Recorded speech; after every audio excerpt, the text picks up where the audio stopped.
wabarakatuh. Perkenalkan, saya Heru Sasmita, mahasiswa PPG dalam jabatan Angkatan 2 tahun 2023 dari LPTK Universitas Hamsan Wadi, Lombok Timur, Nusa Tenggara Barat. Hari ini tanggal 4 Desember 2023 saya akan melaksanakan layanan konseling individu sebagai uji kinerja saya yang berada di ruang BK SMK PGRI 2 Sidoarjo. Berikut hasil konseling individu uji kinerja saya. Selamat menyaksikan. Terima kasih.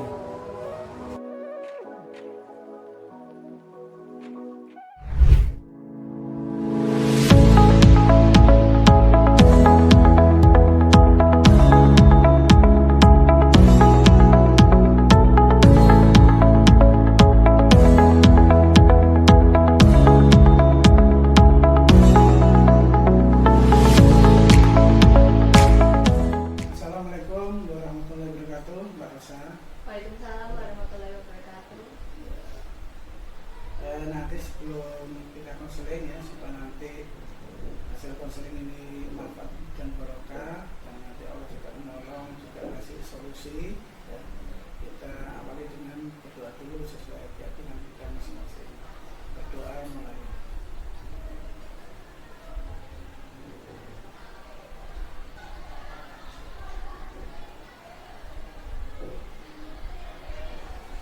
Bismillahirrahmanirrahim ya. Bagaimana kabarnya Mbak Rosa? Alhamdulillah baik Pak. Baiknya seperti apa kabarnya? Baik ya, belum aja juga sekolahnya. Pak itu masih ingat saat kita bimbingan klasikal ya, waktu di kelas tahun kemarin ya, Mbak Rosa waktu itu bilang masih bingung ya, masih bimbang ya. Iya. Coba bisa terus ceritakan lagi saat itu kebingungannya apa? Waktu itu bingung mungkin karena saya baru ketika hasil tes itu bikin saya bingung. Saya lebih condong ke kanan gitu. Jadi saya juga belum gambaran dari 3 aspek itu lebih ke jurusan apa. Jadi saya masih bingung di situ.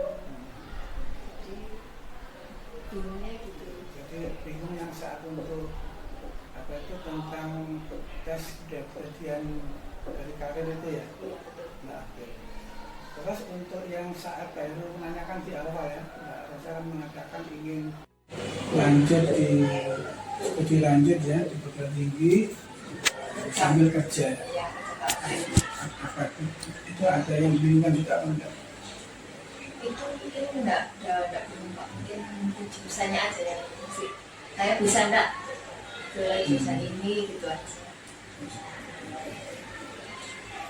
Jadi nanti insya Allah nanti kayak ingin bantu dari apa yang dibimbingkan Mbak Rosa ya, nanti mungkin kaitannya dengan yang bimbingan klasikal ya, di mana Mbak Rosa bingung apa potensiku, apa kepribadian dari karirku apa, kan nanti Pak Heru juga akan jelaskan ya. Sebelumnya juga Pak Heru ucapkan terima kasih atas kesediaannya Mbak Rosa ya, bisa hadir di sini dengan tepat waktu juga ya.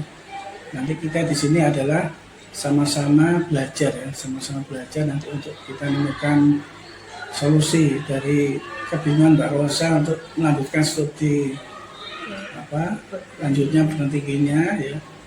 Nanti juga Mbak Rosa ceritakan apakah juga pilihan studi dari ayah ibunya juga apakah beda ya. Kemarin Mbak Rosa juga ceritakan, nanti bisa diceritakan lagi.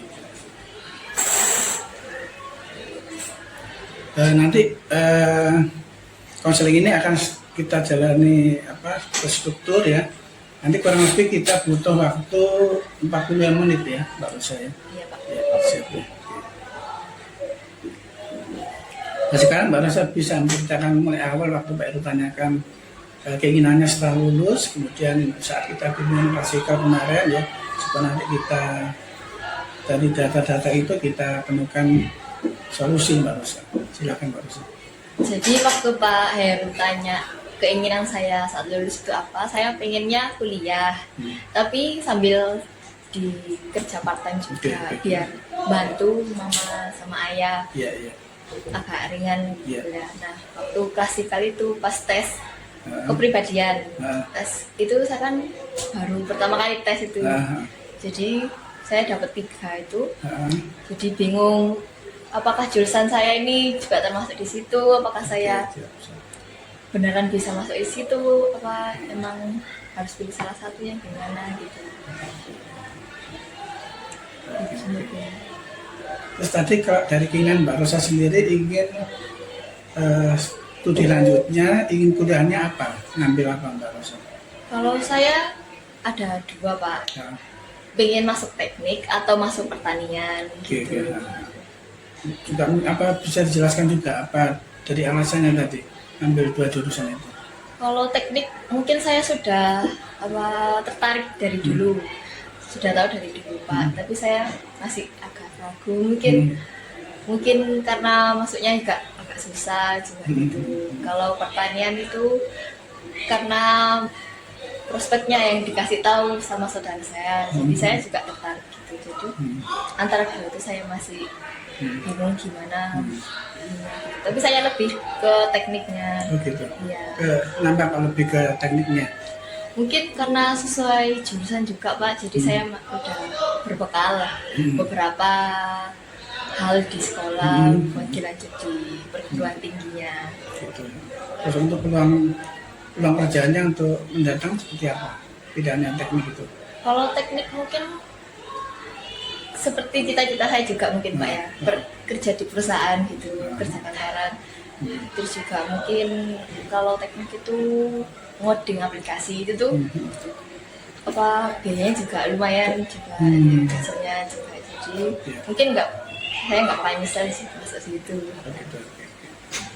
Ya, terima kasih Mbak Rosa. Terus kemudian untuk saran dari ayah dan ibu apa? Kalau saran sama ayah sama mama beda. Kalau mama kan pengen saya masuk ke GSD, cuma saya nggak tertarik aja, jadi nggak mau. Terus yang kedua mungkin disuruh masuk ke akuntansi. Nah itu saya masih mungkin antara iya enggak, tapi lebih ke enggak mau. Kalau ayah disuruh lanjut sesuai jurusan masuk teknik, tapi yang komputer juga gitu. Oh gitu. Iya. Dengan tadi Mbak Rosa menjawab untuk nggak mau ya, itu apa reaksi dari ibu seperti apa? Mungkin kayaknya agak kecewa karena temannya itu katanya bisa jadi kepala sekolah gitu, tapi ya udah nggak apa-apa, terserah saya mau gimana, mungkin tetap Begitu. Terus dan pada akhirnya terserah dan terserah saya. mendukung ya. Iya. Iya, oke. Nah, terus kemudian dari yang pilihan kepribadian karir itu ya, Mbak Rosa masih ingat apa enggak? Saya itu memilih apa itu? Saya cuma ingat satu, sosial itu yang nomor 2. Sosial. Oke. Ya, ya.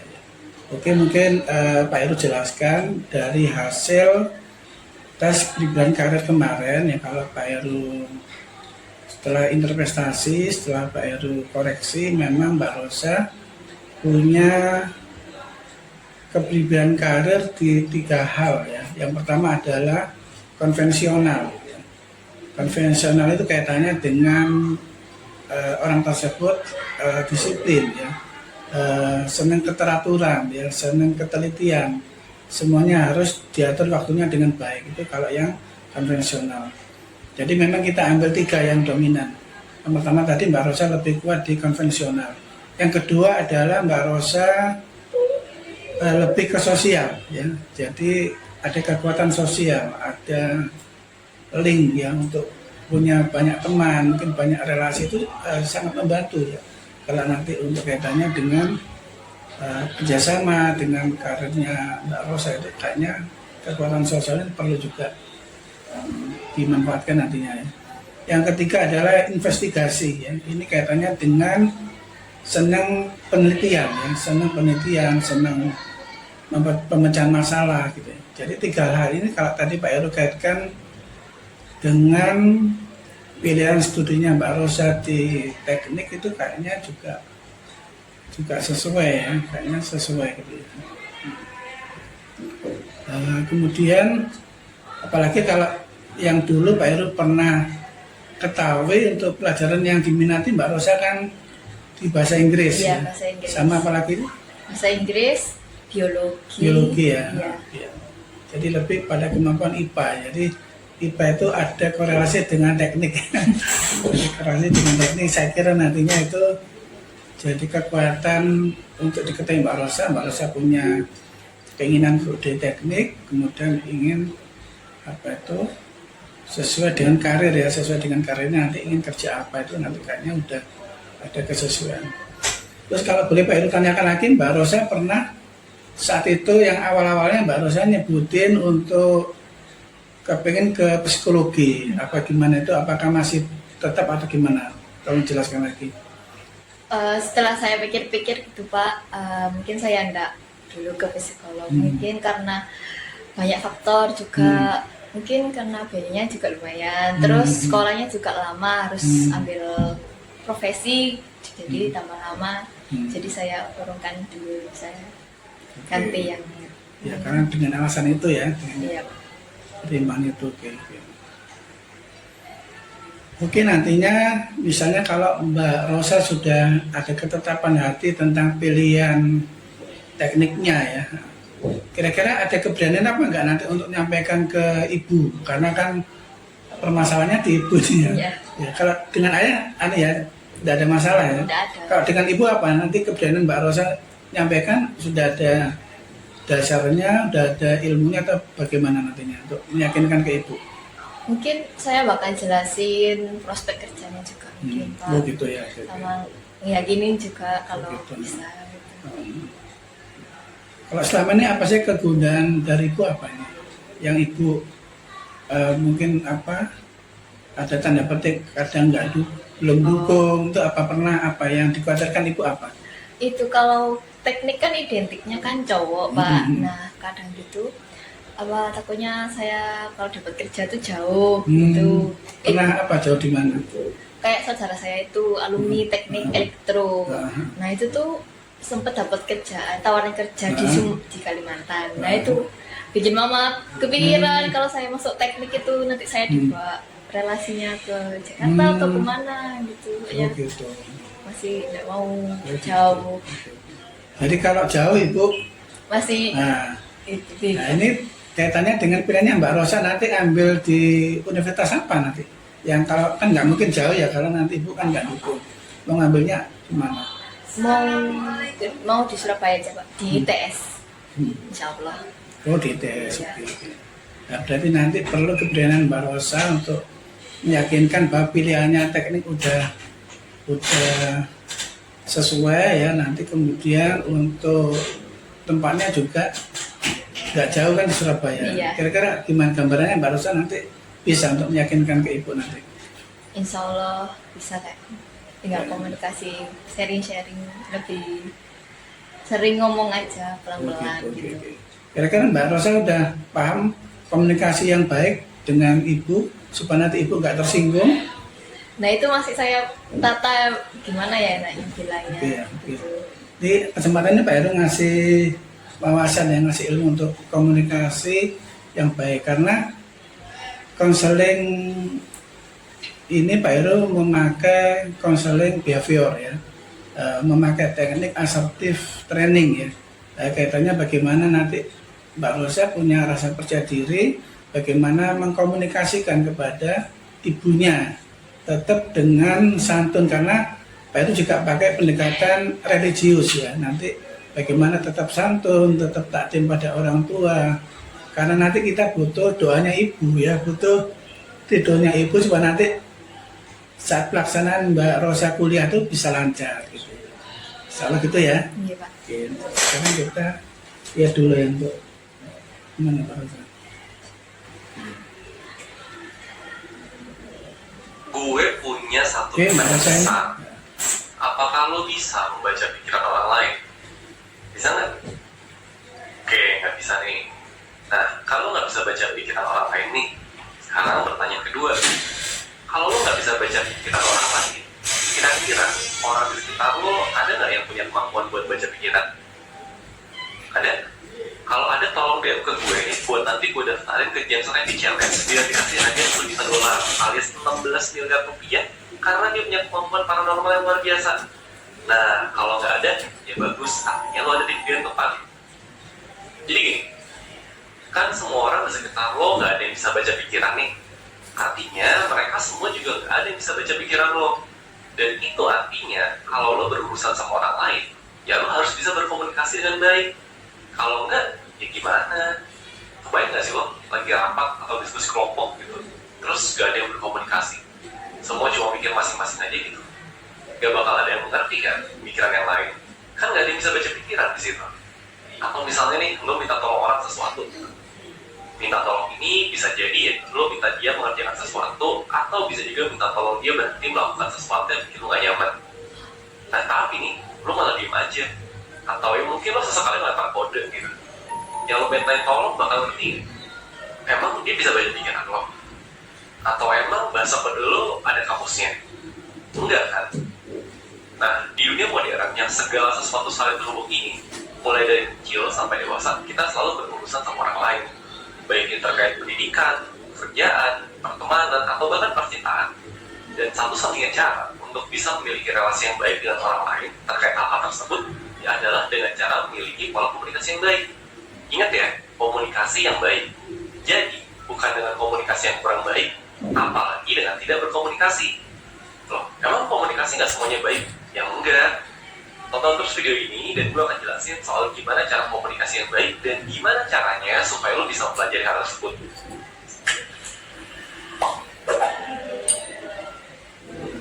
Sebagai manusia, kita tuh butuh berkomunikasi dengan orang lain dan pola komunikasi yang kita gunakan untuk ngobrol sehari-hari itu beragam. Mungkin sekarang di kepala lo muncul pertanyaan, terus buat apa gue belajar soal pola komunikasi emangnya? Jawaban simpelnya adalah, ketika lo paham nih pola komunikasi serta kapan harus digunakan, lo bisa meningkatkan kualitas hubungan lo dengan orang lain. Peningkatan kualitas ini nanti ngaruh juga ke berbagai tempat, mulai dari untuk bangun lingkungan kerja yang terbuka dan nyaman, atau misalkan kalau lo ntar jadi bos, jadi anak-anak buah lo juga bisa nyaman komunikasi sama lo, sampai personal membangun hubungan romantis sama pasangan lo, atau calon pasangan kalau misalkan jomblo ya. Lo mungkin sering dengar cerita ada bos yang kerjanya marah karena anak buahnya selalu aja salah terus buat ngertiin apa yang dia maksud, atau ada pasangan yang berantem terus karena satu sama lain nggak bisa saling ngertiin. Jadi itulah akibatnya kalau pola komunikasinya nggak baik.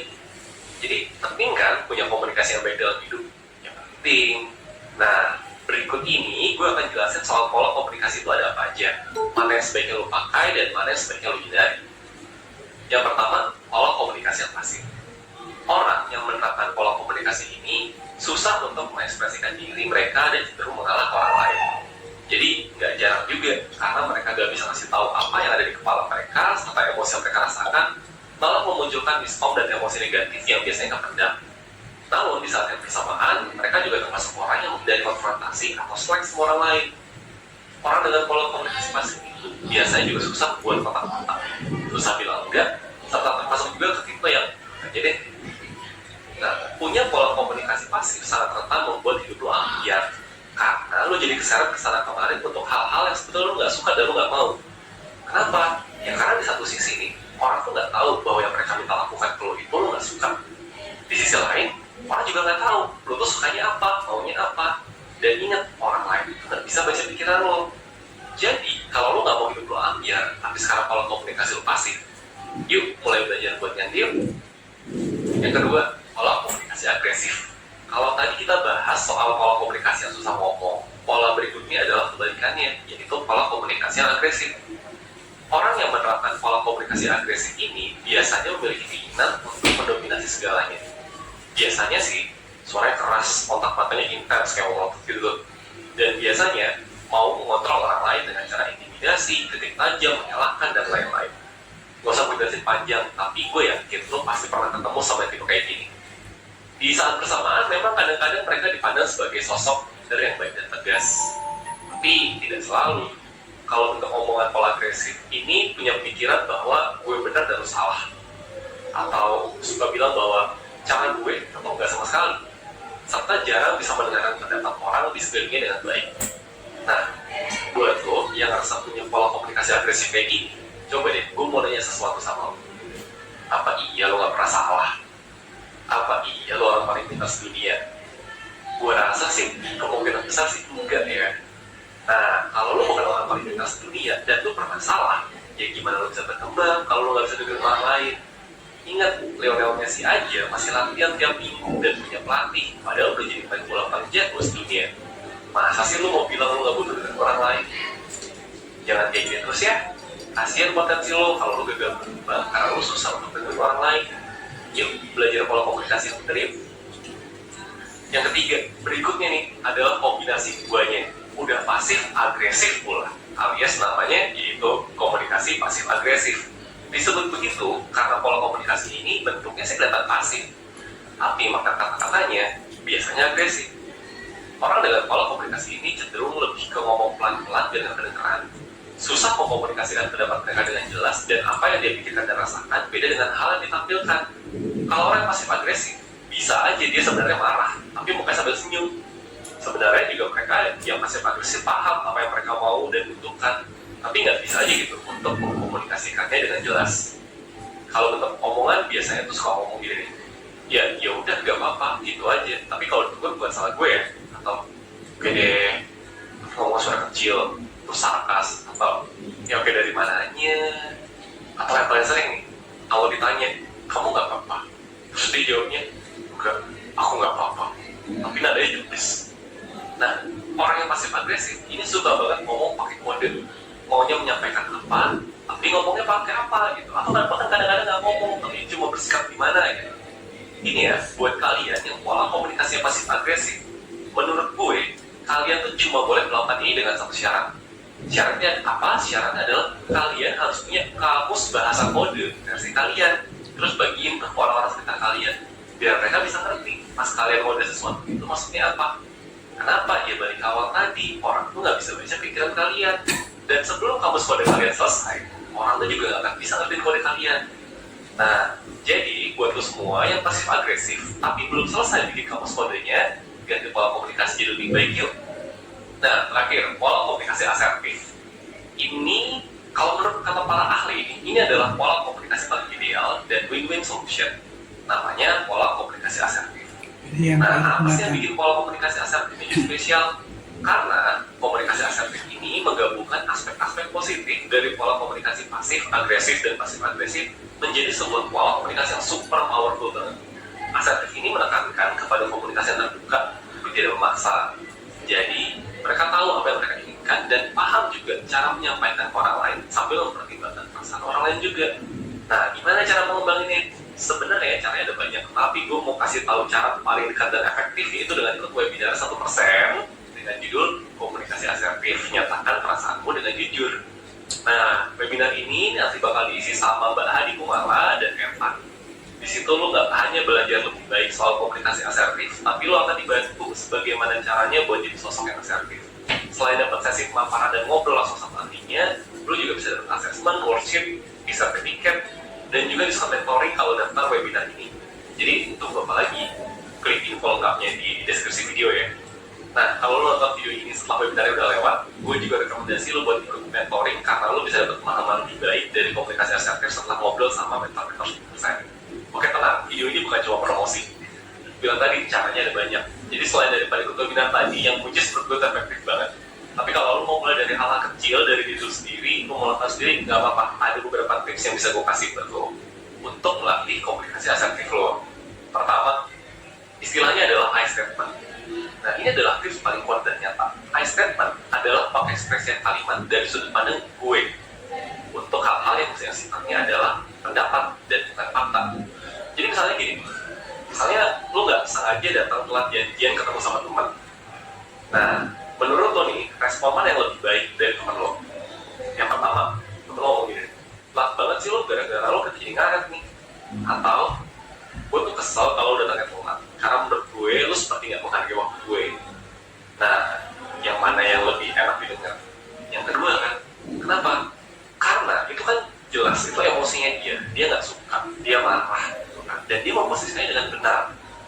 Dia memposisikan itu memang dia bukan sebagai fakta, bukan sebagai sebuah tuduhan buat lo. Dia mengekspresikan ketidaksukaannya. Beda kan? Kalau yang pertama tuh kan kesannya lo ngejudge banget kan, lo merasa diserang. Tapi kalau yang B, nah lo jadi paham nih, oh ternyata dia nggak suka karena kalau misalkan kita melakukan ini dia merasa seperti itu. Ya udah gitu, lo lebih bisa menerima kan. Sama, kalau lo ngomong ke orang juga seperti itu. Ketika lo menyampaikan opini lo dan perasaan lo sebagai opini dan perasaan, bukan sebagai sebuah tuduhan atau seolah-olah fakta, itu akan jauh lebih baik dan jauh lebih bisa diterima sama orang lain. Oke? Yang kedua, menjaga kontak mata. Katanya nih, kata orang barat nih, mata itu adalah jendela jiwa. Jadi iya, kontak mata itu seperti itu. Tatapan mata adalah salah satu ekspresi paling jujur yang bisa dilakukan oleh orang lain. Bahkan nih, ada orang yang bilang bahwa kontak mata yang baik bisa bikin orang jatuh cinta seketika.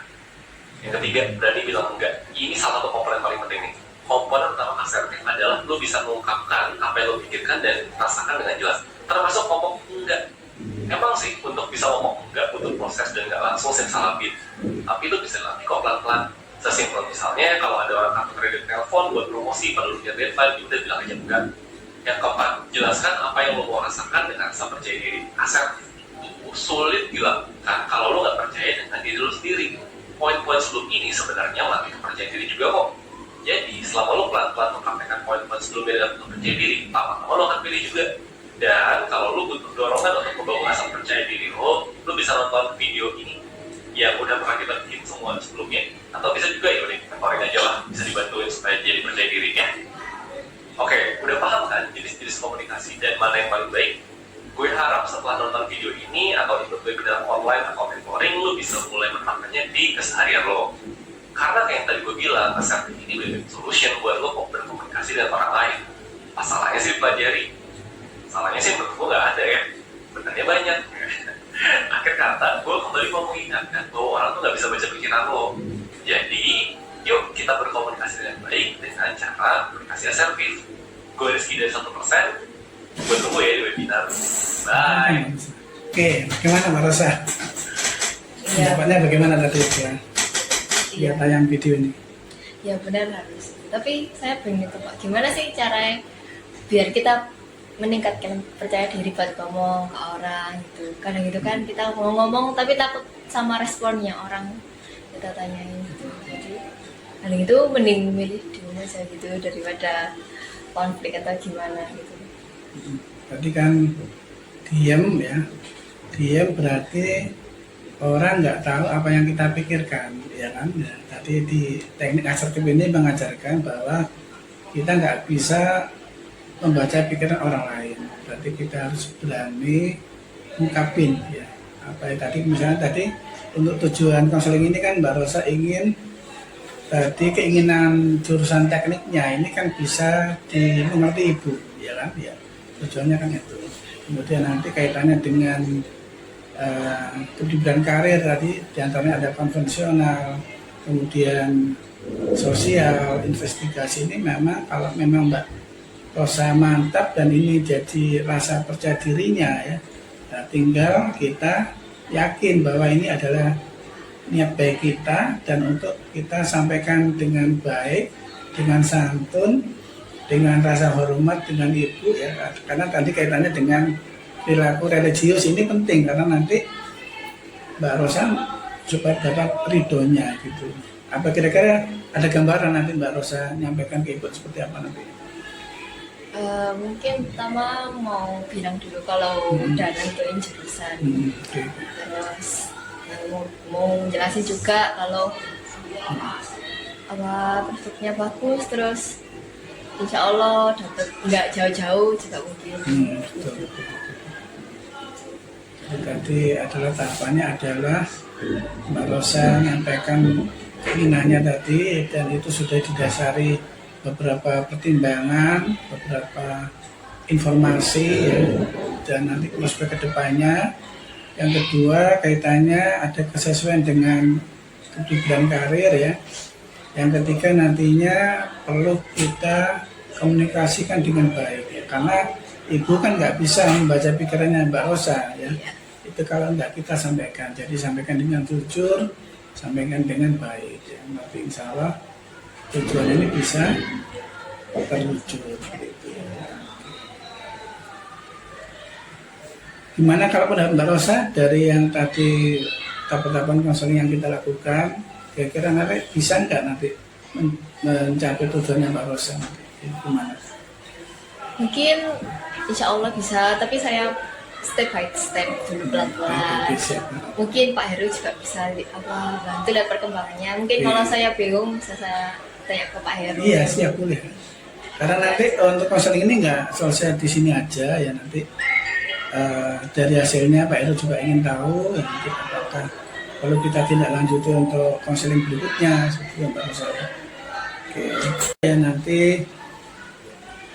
mungkin Pak Heru perlu evaluasi ya, tapi Pak Rosa masih perlu nanti, kita kayaknya perlu konseling lagi ya kelihatannya untuk nanti Pak Heru memantapkan ya, meyakinkan bahwa Mbak Rosa adalah orang yang percaya diri, yang punya pilihan jurusan yang sudah dipertimbangkan nanti prospeknya, kemudian sesuai yang potensi yang Mbak Rosa punyai dan kaitannya dengan karir tadi kayaknya udah mendukung ya, karena tadi sudah masuk ke ranah IPA gitu ya. Kemudian mengkomunikasikan dengan baik ya gitu. Nanti coba hasilnya nanti Pak Heru juga ingin tahu, Pak Heru ingin dikabari ya. Mudah-mudahan berhasil. Nanti kalau nanti ini belum, masih nggak boleh putus asa, nanti masih ada jalan lagi ya, masih ada banyak jalan menuju ke Roma. Oke. Ya, terima kasih Mbak Rosa. Ini karena sudah akhir waktu kita ya, atas kesediaannya Pak Heru ucapkan terima kasih ya. Kemudian semuanya berjalan lancar dan Mbak Rosa juga sehat selalu, juga nanti salamkan ke bapak ibunya ya. Iya Pak. Ya, ya. Nah, supaya nanti acara ini manfaat dan barokah ya, mari kita tutup dengan doa ya, semoga Allah nanti memberikan selalu hidayahnya pada kita ya. Doa mulai.